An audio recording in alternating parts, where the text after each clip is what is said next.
Istilah Dajjal tentu sudah akrab di telinga sebagian besar umat Islam. Dajjal adalah seorang tokoh dalam Islam yang akan muncul menjelang akhir zaman. Sosok ini digambarkan sebagai makhluk yang mengerikan dan akan menghancurkan manusia dengan fitnah-fitnah yang keji, pembunuhan dan peperangan. Bahkan disebutkan bahwa tidak ada ujian yang lebih besar dibandingkan kemunculan Dajjal. Dajjal dalam Islam digambarkan sebagai sosok dari golongan manusia yang pasti akan datang dan perlu diwaspadai oleh umat Islam. Sesungguhnya Al-Quran tidak menjelaskan secara detail tentang sosok Dajjal ini. Akan tetapi, umat Islam wajib percaya akan kemunculan Dajjal di akhir zaman.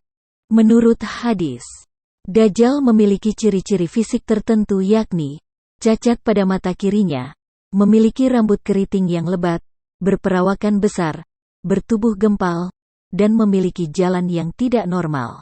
Ciri lain yang dimiliki oleh Dajjal adalah terdapat tulisan kafara yang berarti kafir di antara kedua matanya.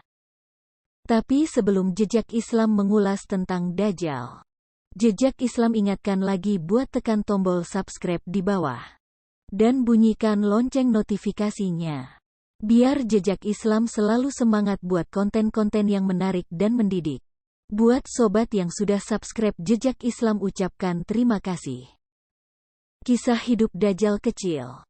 Konon, Dajjal lahir dari sebuah keluarga penyembah berhala di zaman setelah Sam bin Nuh. Ia dilahirkan di wilayah Palestina di dekat Sodom dan Gomorrah, umat kaum Lut dalam keadaan cacat di matanya. Sejak kecil, Dajjal suka menyusahkan orang tuanya. Tidur selama 4 tahun lamanya dan tidak bisa berjalan. Suatu hari, Dajjal kecil terbangun dan mendatangi berhala sesembahan kedua orang tuanya lalu tidur lagi di pangkuan berhala itu. Saat itulah orang tuanya mengumumkan kalau anaknya itu adalah anak Tuhan. Orang-orang yang sebelumnya mendengar sang anak tidak bisa berjalan kemudian mencemoohnya. Sebagian lainnya menganggap Dajjal kecil sebagai berkah. Orang tua anak ini kemudian dilaporkan ke hakim dan diputuskan keduanya harus berpisah dengan sang anak, Dajjal. Anaknya ditahan di pengadilan sedangkan orang tua di bagian lain penjara. Saat penduduk Sodom dan Gomorrah mendapat azab, anak tersebut diselamatkan malaikat Jibril ke sebuah pulau tak berpenghuni di Laut Yaman. Selama di pulau itu, Jibril menugaskan seekor binatang berbulu untuk merawat dan membantu si anak cacat itu. Singkat cerita, ketika sudah besar, ia memutuskan keluar dari pulau dan mulai mengembara, hingga kemudian bertemu dengan Nabi Musa dan Nabi Isa. Kisah pertemuan Dajjal dengan Nabi Musa. Pada awalnya Dajjal menjadi pengikut Nabi Musa alaihi salam, namun di balik pertemuan itu ia memiliki maksud jahat. Karena kagum dengan Nabi Musa, Dajjal kemudian menggunakan nama Musa. Ia memakai nama Musa Samiri alias Musa dari Samirah, tempat lahirnya di Palestina, karena perbuatannya mengajak Bani Israel membuat patung anak lembu dan menyembahnya. Maka Nabi Musa mengusir Musa Samiri alias Dajjal. Tidak ada yang mengetahui pasti kemana Samiri pergi setelah diusir oleh Nabi Musa. Muhammad Isa Daud menyebutkan bahwa sejak diusir itu, Samiri kembali mengembara ke berbagai wilayah. Ia terus belajar tentang sikap manusia dan mencari celah untuk menjerumuskan manusia. Kisah Dajjal jelang kelahiran Rasulullah Shallallahu Alaihi Wasallam. Beberapa saat sebelum kelahiran Rasulullah, Dajjal kembali ke pulau tempat ia dibesarkan oleh makhluk berbulu tebal itu. Ketika sampai di sana, Dajjal disuruh berjalan ke bagian dalam gua oleh makhluk tersebut. Saat membelakangi dinding gua itulah, Dajjal kemudian terpasung. Disebutkan bahwa ikatan itu akan lepas saat waktunya tiba. Menurut penuturan Isa Daud, Dajjal terpasung selama lebih kurang 63 tahun, sama dengan usia Rasulullah Shallallahu Alaihi Wasallam. Setelah bebas, Dajjal kembali mengembara.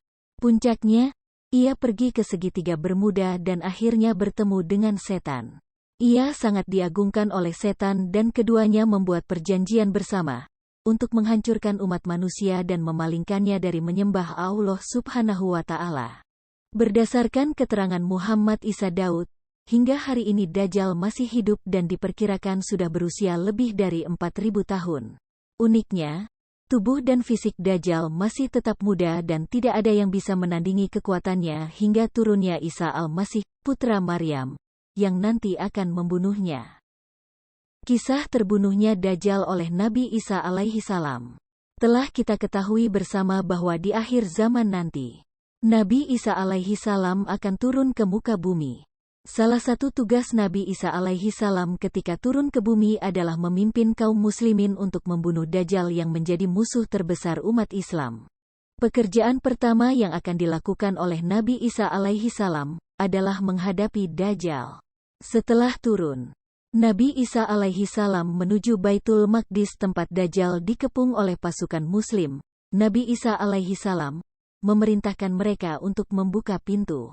Dalam Sunan Ibn Majah, Sahih Ibn Khuzaimah, dan Mustadrak Al-Hakim diriwayatkan dari Abu Umamah, bahwa Rasulullah Shallallahu Alaihi Wasallam bersabda, Isa alaihi salam berseru, "Bukakan pintu." Mereka lalu membukanya dan di balik pintu itu ada Dajjal bersama 70.000 Yahudi, yang semuanya membawa pedang dan perisai. Ketika Dajjal memandang Isa alaihi salam, dia luluh laksana garam mencair di air, lalu melarikan diri. Isa alaihi salam mengejarnya sampai di gerbang Lut Timur. Kemudian membunuhnya, dan Allah mengalahkan Yahudi. Itulah sedikit kisah tentang Dajjal.